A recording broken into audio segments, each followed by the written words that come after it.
So the last view from here I need to show you is to instead of putting the KPI on the section like this, we can put on the block or on the cycle. So we have the cyclic view. So instead of from this view, I can just add another column called the FY name and FY. So it's a combination of the name and the FY. I will put the space in between the name and FY. So we have a new column in here. Let me run uh, the, the workflow and then show you the result first. Okay, so in here, actually, this column is just a combination of this and this. Same thing in here, this and this. So I will use this column instead of FY for pivoting. Okay, so I will put the uh, market in here. So instead of using the FY, I will name FY and then the value and then the sum. So after this, if you run the workflow, it will give you the cyclic view like this. So the market here, and then you have the FY, and then you have the sale, and then you have the volume. Okay, so now the problem here is um, I want to put the sale in front and then the volume and then the SP.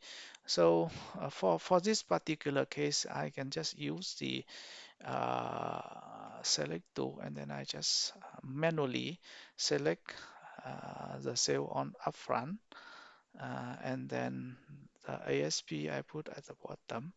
But if I have a lot of column, then this method is very challenging because I have to move a lot of things. Okay, so this view is like this. Okay, you can see the sale in front and then the volume. So I will show you the second option, which is live for live, which is the option, but I don't have to move a lot of things. So let me copy this one in here and then make a live for live view in here.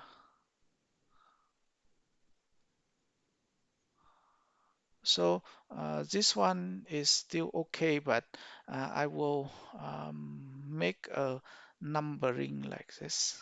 So if the name is sale, then I will make number one. I will make number one.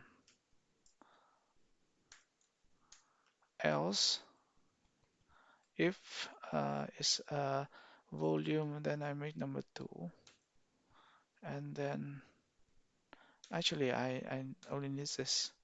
And then the ASP, then I need number three. Other than that else, I will give the XX in here, meaning that is not valid. Okay, and then I plus the name, uh, and then plus the s- the the name here as well. So I have three part. The first part is the sequencing. The second part is the name, and the third part is the FY. So after I run uh, this workflow, then you can see this column has the sequencing number in here already. Now, if you have a lot of columns, you need a lookup table. So you need uh, to s- uh, to define the order first in a table, and then you define the number as well, the number for each item. You need a lookup table, and then you VLOOKUP in here. But then for this case, because I only have three, so the VLOOKUP table in this case is just actually the if-then rule here. Okay, so after this, and then you can see sale is on number one, volume number two, and then this one number three. Now, if you want to get rid of the one, two, three here, you can use the develop tool here and then dynamic rename, which is this one. So I want to rename everybody except for this guy, the first guy here. Okay, so I uncheck this guy.